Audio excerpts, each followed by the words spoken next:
Nobyembre 17, alas 7:53 ng umaga. At nandito po muli tayo sa tahanan ni Colonel Renato David. Good morning, Colonel. Good morning po, Kajigo, at saka sa ating mga masugid na taga-subaybay sa radyo nating Gimba. Opo. Itatanong ko lamang, Colonel, tungkol dito sa ina-applyang land conversion. Katabi lamang po pala ninyo. Opo, Kajigo. Opo. Opo. Nabalitaan ko po na tinututulan po ninyo itong ina-applyang conversion ng bukirin. Opo, Kajigo. Tinututulan namin yan sapagkat una ay labag sa batas po yan. Sinasabi ng batas na ang irrigated agricultural lands ay hindi subject for land conversion. Una yon. Pangalawa, kagaya na sinabi nyo, katabi lang namin yan, yung land to be converted, maapektuhan kami at napakaraming tao dito sa paligid maapektuhan. Kasi dyan nanggagaling yung tubig namin pag kami magsasaka. At pag oras na naprobahan yan, yung pinagagaling ng tubig na yan, imagine nyo, di siyempre mawawalan kami ng source ng tubig. Pangalawa, pag sobra-sobra naman yung tubig na manggagaling sa kabilang panig, at pag yan ay nabakuran na o nalandfill na yan, yung area na yan, mismong kaming magkakapatid, si Kagawad Mary Jane David Ballester, ako at iba pa, mga kamag-anak sa tabi, ay malulunod ang palay. Napakahirap na nga ng sitwasyon na magkasaka sa ngayon. Kaya yun po ang dahilan. Mga ilang hektare po ba itong ina-applyan na conversion? Kung di ako nagkakamali, Kajigo, kasi pare-para sa sukat nitong magkakatabing lupa na ito ay about 2.3 hectares. Opo. Kilala niyo po ba kung sino ang nag-apply o developer? Nung una kasi, ibang personalities yung mga humarap dito sa amin. That was December 1, 2023 pa. At nasundan pa ng iba't ibang mga dalawa pang meetings. Yun yung tinatawag na public hearing, December 1, 2023 pa. Humarap yung representatives ng Bereland, at I think about 3 sila. At iba yung mga humarap sa amin noon. May babae, may lalaki. Di ko na ma-recall ang pangalan. At mayroon din representative ang DAR dito sa atin na may sakop ng Gimba. Dito yan nakabase sa Muñoz. Nakasakop niya yung Gimba, I think pati Kuya po, and iba pang mga bayan. Nagpadala sila. Ang pinadala nilang representative dito ay si Ginoong Ace Sardea. At during the public hearing, sinabi mismo ng representative ng DAR na si Ginoong Ace Sardea na ang irrigated lands ay hindi pwedeng ma-convert na maging subdivision or maging residential lands. Yun ang sinabi ng taga-DAR.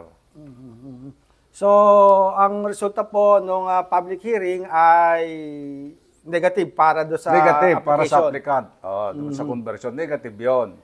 In fact, mayroon na kaming certification dito na nagkaroon ng public hearing, nagpapatunay kung ano yung mga nangyari noong December 1, 2023. At gusto ko ring idugtong na mayroon na ring resolution na pinirmahan ng 6 na kagawad, ang sekretary at ng kapitan, na hindi sila pumapabor sa land conversion. Resolution na hindi sila pumapabor. So, nandito na sa akin yan. Bibigyan kita mamaya ng kopya. Certification tsaka yung resolution. So, ang mangyayari ngayon, hindi na matutuloy itong conversion o walang conversion na mangyayari. Para sa amin, dapat walang conversion. Kaya lang, bibigyan ko kayo ng development itong mga nangyayaring ito. Opo. As I said, sinabi ko, may certification na kaming hawak, mayroon na rin resolution kaming hawak dito na katunayan, ayaw nila yung land conversion, yung mga barangay kagawad at ang kapitan.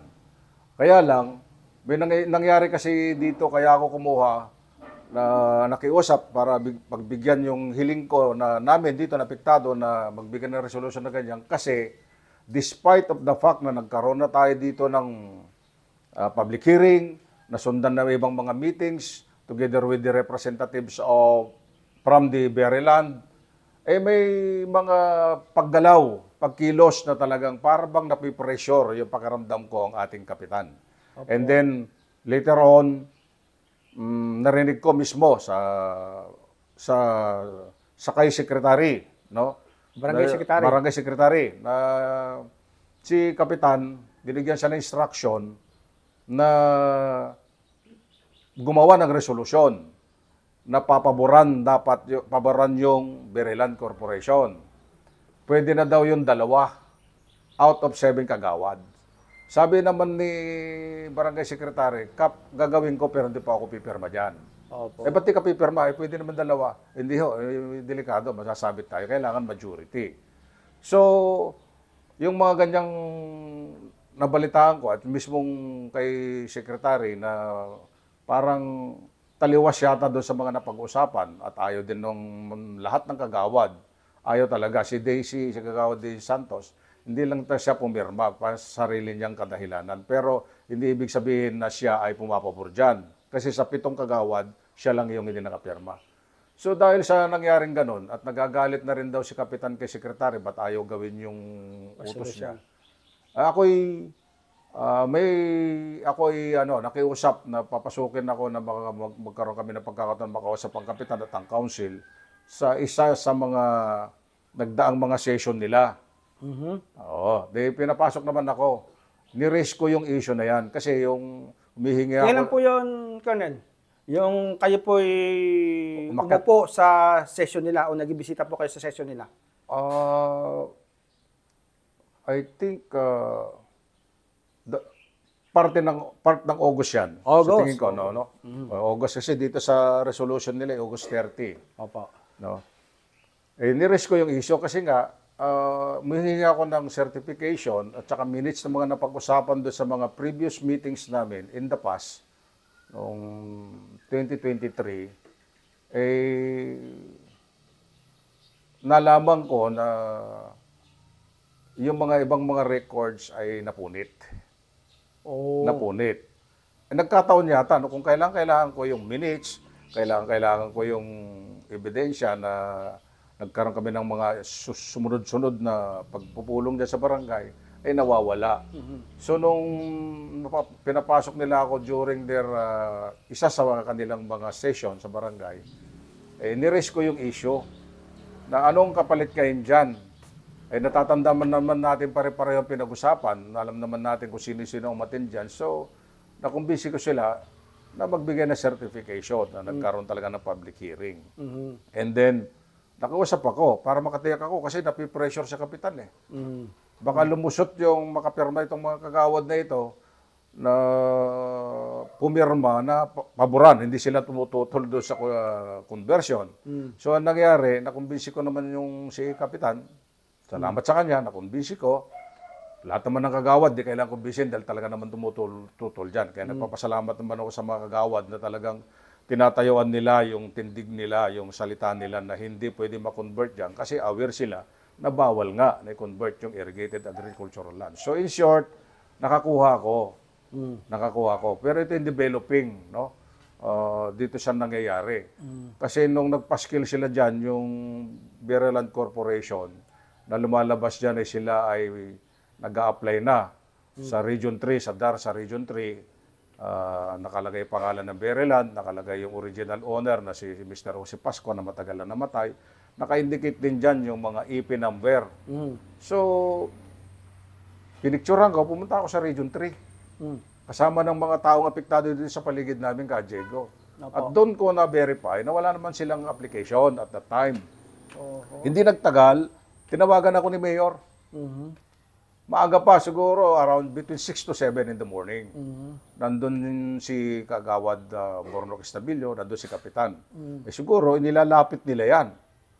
Nilalapit. Pero maganda naman ang tinawagan ako ni Mayor, nung sinabi ko na merong nag-apply na land conversion sa tabi namin. Sabi mismo sa akin ni Mayor, Kuya Kernel, bawal yan. Sure na sure ako dyan, bawal yan. Yung irrigated, agricultural lands ay hindi pwedeng makonvert. So nagpasalamat naman ako kay Mayor. Siyempre, at alam naman niya na hindi naman talaga pwede i-convert. Hindi nagtagal, tinawagan ako ulit ko ni Mayor. Mayroong babae kasi dito na tumatawag yata sa kanya. At sinabi na mayroon na silang application sa DAR uli na naman. Paano, Colonel, kung maproban ng DAR yan, mas mataas sa akin yan. Hindi ko kayang pigilin yan. Okay lang po, Mayor. Siyempre, maintindihan naman natin. Pero one thing for sure, naggaling na po ako dyan. Pero pupunta po uli ako Doon sa Region 3. sa Region Napunta na naman ako Region 3. At binilita kailan ko kay po yun, Mayor. Colonel? Basta itong na to, from nagpaskil sila dyan, August 16, I think. Tuloy-tuloy yan na pagitan lang yan, siguro mga 2 linggo na nagpupunta ako dyan. So nakatatlo na ako punta dyan ka, Diego, sa DAR. Oto. So yung pangalawang punta ko, pinatunayan sa akin na talagang wala pa. Wala pa. Ay naulit ko pa uli. Humingi po ba kayo ng certification from DAR Region 3 na walang Hindi hindi ako hindi ako nakakuha ng certification na wala pa sa application kasi yung mga kausap ko naman doon talagang mga official doon. Opo. Na hindi pa naman nag-apply. Tapos sinabi ko yung concern. Opo. Sabi sa akin, hindi po pwedeng mag-apply yan without yung resolution na pumapabor sila, yung resolution of no objection. Yung as pong to barangay the council. conversion, barangay council mismo ng Galban. Opo. So lahat ng gagawin ng applicant dito mag-uumpisa sa barangay. Opo. Yun na susi. Pag nabigyan mo ng resolution of no objection yan, doon na sila makakapunta sa mga concerned agencies na may kinalaman sa land conversion. Doon naman sa council natin, sila naman yung reclassification. Ito po, itong Sangguniang Bayan. Sangguniang Bayan naman yan, reclassification yan. May mga kondisyones paano may reclassify. Opo. Ni-research na natin yan. Ganon din yung DAR. At saka maraming agency, kagaya ng DSOD.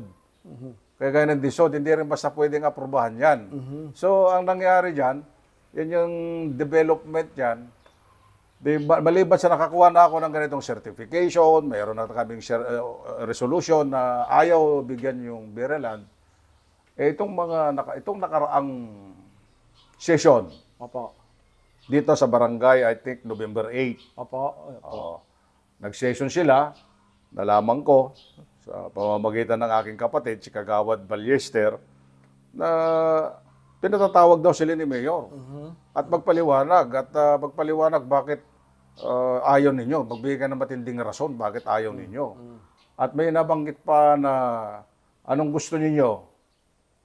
Yung galit ni Colonel David, mamili kayo. Maggalit ni Colonel David o yung baka mademanda kayo dahil sa ayaw niyong pumirma dyan. Sino po nagsasabi nun? Yung si Kapitan. Si Kapitan. Sinabi daw ni Mayor. At saka ni Kagaudis Sabilio, si Burnok. Di kayo pinapatawag daw tayo. Kailangan ASAP. So, nalaman ko yan. Natapos ako magsimba ng linggo. That was November 9. Kagaling ko ng simbahan, tumawag ako kay Mayor. Kasi hindi naman ako naniniwalang gano'n na sasabihin in fairness to the Mayor. Opo. Nasasabihin niya yung gano'n na very irresponsible statement. Opo. Sa isang ama ng bayan, gano'n na sasabihin. Opo. Una, pumapabor siya sa ayaw niya sa land conversion, tapos nagbabago yung tema. Hindi naman ako maniwalang gagawin ni Mayor yon in fairness. Opo. So, tinawagan ko siya. Opo. After nung tawag na yon, hindi niya ako nasagot ng ilang tawag. Tapos, mamaya ng konti, siya mismo tumawag sa akin. Opo. Kasi nasa bukid pala siya, hindi niya nasagot yung tawag ko. O pinag-usapan namin, in fairness to yung Mayor kako, Kuya Mayor, Sir, may parating sa akin nung sa session na para bang medyo hinaharas mo yata yung mga barangay officials. Hindi naman ako Ayun po yung binanggit niyo, hinaharas. Oo, pinatatawag mo daw sila at ganito. Kung ano yung binabanggit ko ngayon na pinag-usapan nila sa council, pinanggit ko kay Mayor. Opo. Mayor, kako, with due respect sa'yo, hindi ko naman ako basta maniniwala. Oo. Kasi alam ko, di mo naman pwedeng sabihin yung ganon. Opo. Bakit naman natin pakikialaman yung trabaho ng barangay? Yun na nga lang yung talagang dapat nilang gawin, pipersurin pa natin. Opo. So hindi ako naniniwala. Nagpaliwanagan kami ni Mayor na kumbinsi ko siya na magkaroon ng paghaharap sa munisipyo. Opo. Para ako na mismo yung magpaliwanag, sabi niya. Di mabuti po, Mayor. Gusto mo Martes na, Mayor, kasi meron ng order ang Malacanang na suspended ang trabaho at saka klase ng 10 and 11, yung Lunes, Martes. Dahil nga po sa bagyo. Dahil sa bagyo. Juan. Yung super typhoon na yan. Opo. Sige, bukas naman kami, pero sige, nagkasundo kami, nagagawin yung pagharap, yung meeting, noong Miyerkules, alas 10 ng umaga. Opo. So, natuloy yung meeting. In short, natuloy. Opo. Medyo, nung nakapag-umpisa na kami ng meeting, di nagtagal, lumutang din yung representatives ng Bereland. Dumating po. Dumating. Opo. Yung parang hindi ko patingin ko, ang pangalan niya ay Cora Hiram. Cora Hiram. Oo, so dumating, nagpapaliwanagan, marami na yung paliwanagan, biglang dumating sila. 3 sila na dumating. Pero ang pinaka-head nila, yung talagang nakakalam sa affair ng Bereland, yun yung umupo sa table namin sa conference room ni Mayor. Opo. So, nagpaliwanagan, sabi ni Mayor, ito hindi kayo yung magko-convert. Ang papel nyo lang, gagawa kayo ng resolution. Kung gumawa kayo ng resolution, isa, dalawa lang pumirma, o walang pipirma, that's it, sabi niya. Wala na rin talaga tayong magagawa kung talagang ayaw ninyo. Sabi naman ni Mayor. Pero hindi kayo magko-convert. Pinakukuha niya yung mga requirements sa Municipal Council. As far as, ang pagkakalam nga nila, conversion, hindi conversion yun, reclassification. Opo. So, pag requirements ang pinag-usapan, yun yung requirements ng council para doon sa reclassification. Pero dito sa level ng barangay, walang requirements na dapat pag-usapan dito. Ang kailangan lang ng applicants, kagaya ng Bereland Corporation, kasi gusto nila i-convert yung lupa para gawing subdivision, ang kailangan niya, patunayan lang niya na siya ay registered sa SEC, Opo. duly registered sa SEC, at siya ay galing na registered sa DTI, Opo. and all other documents evidencing to show na sila yung incorporators dyan, kung ano yung mga kanilang mga kanilang mga papel dyan sa korporasyon na yan. Yun lang naman ang kailangan. Hindi naman pwedeng mag-submit ka ng requirements. Sabi nga ni Mayor, hindi naman kayo maglalan conversion. But magsasubmit ka ng mga requirements dito sa barangay. Logic will dictate, di ba? Ang kailangan lang ng Bereland Corporation dito, kumbinsihin yung mga kagawad, majority, at yung kapitan na wala na silang tutol. Opo. Yun yung signal Opo. para makapag-umpisa sila ng proseso. Opo. Sa yun ngayon, yung nilinaw Oo. sa meeting. nilinaw ko yon, pero ganito, marami rin mga sinasabi nung kabilang panig na, kasi ganito po, kasi paano kung nakakuha na ako ng ganito? Hindi nga regardless, ba't ka nagki-clearance? Halimbawa, nasabi nung representative ni Bereland, nanggaling na sa Sania. Nagugulat ako, ba't siya yung naglalakad? Ba't ka na naglalakad? Wala ka pa naman resolution. Ayun. At ang pagkakalam ko, pagka yan in-entertain ka ng DAR, DAR ang magkakaroon ng coordination. Opo. Kiklearance niya sa NIA kung pwede ba i-convert yan. Para safe din yung DAR. Kiklearance niya rin sa DA. Opo. Na pwede na ba yan? Kasi sinasaka yan na i-convert natin. Allowed ba tayo mag-convert? Yun ang mga big question mark yan. Opo. Opo. Doon sinasabi yung mga clearances. Dito naman, sa barangay, hindi ka pwede mag-submit dito ng kahit anong klaseng clearance. Kung saan o requirements para sa conversion.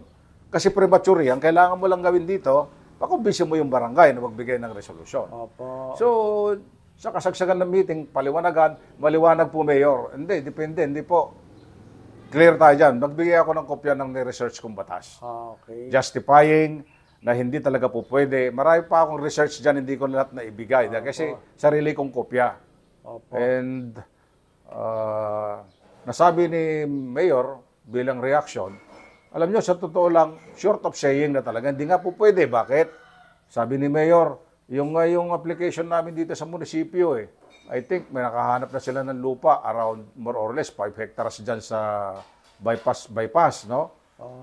Mayroon na daw NIA clearance, no? Mayroon na rin niyak clearance. Oo, pero para i-convert. Pero tinapos ng DSOD. At Tinapos. ibig sabihin Inayawan. Ito inayawan. Inayawan. Oo, isipin mo, maganda yung layunin ng munisipyo, magkaroon ng moderno na munisipyo sa atin, maluwang, convenience yung mga tao kung pupunta dyan. Opo. Parang kung nakikinita na napakaganda yung magiging kalabasan ng proyekto ng ating gagalang-galang na mayor dyan. Pero bakit tinabla ng DSOD? Ayun. Isa lang naman ang dahilan dyan eh. Food security. Food security. Ba't kailangan ganun kalaki yung lupang kailangan nyo dyan i-convert? So, pinatay ng DSOD yung kanilang pangarap na magkaroon ng sariling lupa para tayuan ng magandang bagong munisipyo ng bayan. So, going back do sa ating pinag-usapan, hindi rin makakaiwas ng applicant dito. Opo. I-stopin din siya na most likely, tatanggihan din to ng DSOD. Tatanggihan din ng DAR kasi meron tayong hawak dyan na meron ng public hearing ang barangay. Ang problema, bakit sinasabi ang pabalita ng babae na representative, si Madam Cora, ginihingi na nila yung mga clearance doon sa council para doon sa reclassification. Kailangan daw na mag-public hearing. Meron na public hearing. Uulitin daw uli. Aba, hindi naman po pwede yun. So, ang pag-uusap dyan, maghaharap uli. Ngayon, para sa ganun, alam nila yung next legal move ng council, ng applicant, yung Biraland, binigyan ko na sila ng kopya na mayroon ako. Una, yung resolution at saka certification na wala na yan, hindi na dapat pag-usapan yan kahit sa level ni Mayor. Kasi tablado na binigyan ko rin si Mayor. Bigyan ko ng resolution yan, bigyan ko rin ng certification. So, ito pala, sabi ni Mayor, ibig sabihin wala na dapat gawin dyan. Kasi Mayor, but what is the use to convene again for purpose of public hearing? Meron na nga natapos na, meron na rin public hearing, may certification na Meron na rin resolution ng barangay na tinatanggihan yan. Bakit uulitin natin uli mag-convene para pag-usapan kung pumapayag ba kayo na i-convert yan uli? Meron na nga yung certification. Yan na yung maliwanag na ayaw na. So, parang di naman masyadong mapahiya yung representative ng Biraland. Binigyan ko sila ng kopya, binigyan ko rin sila ng kopya ng batas na bawal mag-convert. Sabi ko, hayaan natin yung lawyer naman ninyo yung mag-research din ng related laws. Kasi dito, Diego, maliban sa batas na pinakita ko na talagang bawal, mayroong related laws dito Kagaya nung food security na naman to. Yung batas na kailan lang ngayong author, si Senador Pangilinan. Ay yung Sagip Saka Act. I-consider mo na naman yon. Mayroong batas dito na kapipirma lang ni Presidente, I think, last year. O basta last year yun. Yung law on condonation, kung natatanda mo yan. Law on condonation. Na lahat yung mga lupa dito sa paligid na may utang o may kaso na sa korte, hindi nagbabayad, ay kinukondon. Para bang pinapatawad na. Lahat ng mga obligasyon, erase na yan. Pero may proviso doon na sinasabi na ang kondisyon naman doon, sige, di na nga ka na magbabayad kung magkano inabutan ka. I think inabutan to No? Hindi mo ngayon pwedeng ipagbili. Ayun, tama po. Basta-basta pwede pagbili for a certain number of years. I think 10 taon. Ayun. Na ikaw, binigyan ka na pabor ng gobyerno, binayaran yung obligasyon mo na dapat ikaw magbabayad. Tapos, yun naman ang kondisyon. Hindi mo pwedeng basta ipagbibili yan. Ba't nga ito ngayon pinagbibili? Isa pang problema yon, no? At marami pang mga batas na dapat ikonsidera na hindi po pwede yan, na basta-basta ganun na lang. Mensahe nyo na lamang po dito sa mga kabarangay po ninyo tungkol po dito sa issue na to na ina-applyan na ma-convert bilang subdivision, no? Opo. Sige po. Una sa lahat, ako ay nagpapasalamat sa lahat ng mga kagawad na hindi talaga sang-ayon sa land conversion. Papasalamat ako sa kanila, in fairness to them. No? At pumirma sila ng isang resolution na hindi sila pumapayag. Isa lang yun din nakapirma dyan for other reason o personal o other reason. Pero hindi rin siya pumapayag na magkaroon ng conversion kasi nakausap ko si personally. Pasalamat din ako kay Kapitan dahil nakumbinsin ko na pumirma dyan, pati si Secretary. Ang hindi lang maganda sa nangyayari ngayon, alam naman ng lahat, alam naman nila. Kaya nga sila pumayag dyan pumirma dahil talagang hindi nga po pwede kasi may batas na nagsasabing bawal. parang napipressure. Mhm. Pagtawag lang ng babae na tawag ng tawag, ini-reveal din doon, yung nakaharap na yung babae, yun din pala yung tawag ng tawag. Mhm. Kay Kapitan. Oo, na dapat pirmahan. Alam nyo, pagka yung bawal, sinabi ng batas bawal, tapos biglang hindi bawal, anong malinaw na mensahe niyan, ka Diego, di ba? Opo. Ang pakiusap ko lang, kasi nga natapos na kami mag-usap doon sa opisina ni Mayor, namagitan naman siya, ginawa niya yung magagawa niya, at pumayag siya na ito kung sakali magkakaharap uli, dito uli sa barangay, hindi na doon sa kanya, para pag-usapan. Kung kinakailangang dalhin nila yung abogado nila, para magpaliwanag o magkumbinsi kami, magsalita, the thing is, natapos na nga po yan. Sa tingin ko, wala nang yung dapat pag-usapan. Pero in fairness, kung gusto nilang humiling uli ng panibagong pag-uusap, kung pagbibigyan sila ng barangay, wala naman siguro mawawala. Opo. Dapat, nandyan din kami na apektado. Ulitin ko po, Ka Diego, yung kasing may batas na nagbabawal, batas ay batas. Dito naman, pangalawa, marami kaming maapektuhan dyan. Kasi, come to imagine, after na pumayag yung, halimbawa lang, napayagan yan na makonvert, alis yung developer dyan. Ang matitira dyan yung nakabili. Di ba? Kung ilang daan yan, kasi malit man yung property, kinatay sa malilit na portion na lupa lang naman at sila nang bahalang papatayo ng bahay. Pag dumating yung pangamba namin na talagang totoo na malulunod yung palayan namin, yung bukid namin. Paano namin nahabulin yung Biraland Corporation ngayon? Di ba? Ang liwanag Paano mahabulin? Nahabulin mo, pagagalitan mo o awayin mo yung mga taong bumili lang dyan. Anong kasalanan ng mga yan? Di siyempre, nabili ho kasi namin to Kasi sa ganito, dahil sila nakabili, sila may-ari, karapatan nila, lahat ng karapatan nila sa kanila para i-improve, itayo, magbakod, itayo yung kanilang bahay. So isipin mo kung 100 megit yan, 100 lahat yung kakusapin mo, nag-umpisa sa isang tao na representative ng Biraland Corporation. Ganon yung magiging epekto niya, Ka Diego Opo. Yung source ng tubig dyan, mawawalan kami. Kung ma-aproban yan. Pagka naman sobrang tubig, malulunod naman yung bukid namin. So maraming mga taong madideprive ng source ng tubig. Kaya sana, pakiusap ko sa ating mga barangay officials, manatiling matatag ang desisyon na pag hindi pwede, kasi labag sa batas, hindi pwede. At nananawagan din ako sa nakakataas, kasi parang may nang panakot mayroon silang kilala sa taas, na huwag sanang baliin yung batas dahil lang doon sa koneksyon o anumang konsiderasyon. So sana, lahat, lalong-lalo na ngayon, sa panahon na ito, nagka-iskandalo tayo sa corruption, sa flood control, sa mga ganyan, sana nakikusap ako na yung mga ganyan huwag payagan. Saan naman po tayo nakakita na mayroong subdivision sa gitna ng kalagitnaan ng agricultural lands. Di ba? Ba't may ganon? Pwede naman sila mag-develop sa ibang lugar na pwedeng makonvert na pinapayagan ng batas. Huwag dito sa amin. At maliwanag na ang dami kang dadaanan. NIA, DA, DAR, at siyempre, dito sa barangay, kami nakakalam ng problema dito Yung pinakaunang unang hakbang. Ang unang, dito ay tinatawag na prerequisite Prerequisite. Hindi ka pwedeng mag-move doon sa ibang ahensya ng gobyerno para doon sa concern mo na land conversion pag hindi ka dumaan sa barangay. Pag hindi ka binigyan, tapos ka na. Tapos ka na. Pumunta na rin ako ng dar natin dito, kay Maro, dito sa Nueva Ecija. Napalitan na kasi si Maro Parani, na siyang nagbigay ng representative dito during our public hearing last year, nakausap ko rin. At sinabi rin, bawal talaga. Bawal. At in fact, nag-ikot na daw sila rito, tinitingnan yung mga ganyan Kasi nababalitan nila yung mga agricultural lands na subject for conversion.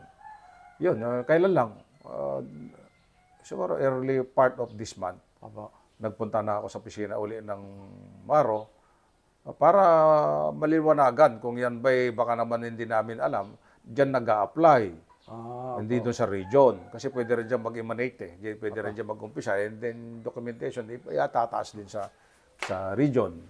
So maliwanag na as of now, wala pa pong application doon sa concerned agency like DAR na yan ay makonvert. Contrary doon sa sinasabi, doon sa nakita nyo kanina dyan na nasira na yung kanilang karatula dyan, notice for land conversion, wala pa as of now. Kahit na nag-meeting kami, hanggang ngayon wala pa. So pakiusap ko lang sa mga concerned authorities, huwag po sana mangyari yung biglang makonvert yan na hindi na namin alam. Sana huwag ganon. Dahil sa proseso, kung ayaw ng barangay, huwag na lang po sanang ipilit at magpapasalamat kami at nasunod talaga yung batas ay batas. Tama ay tama, mali ay mali. Ilang po at good morning uli sa inyo, Ka Diego, sa inyong panahon at sa inyong mga masugid na tagapakinig. Maraming salamat, Colonel. Salamat po, Ka Diego. Atin namang mai-interview si Kagawad Mary Jane Ballester. Good morning, Kagawad. Ay, magandang umaga po, Ka Diego. Opo. O, kamusta po ba? Meron na po bang nagawang resolusyon ang Sangguniang Barangay kaugnay po dito sa ina-apply ang land conversion dito sa tabi po ninyo? Actually po, Ka Diego, wala po kaming pinirma na resolusyon para tong lupa dito. Bali, kasi pinagbabawal po sa batas na ang irrigated, hindi po pwedeng i-convert sa commercial.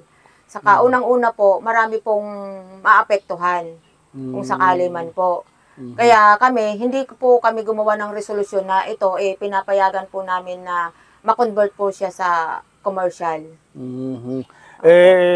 Mayorya po ng mga kagawad Opo. ang tumututo. Opo. Kamusta naman po si Kapitan? Yun nga po, Ka Diego, nung November 8 po, nag-session kami.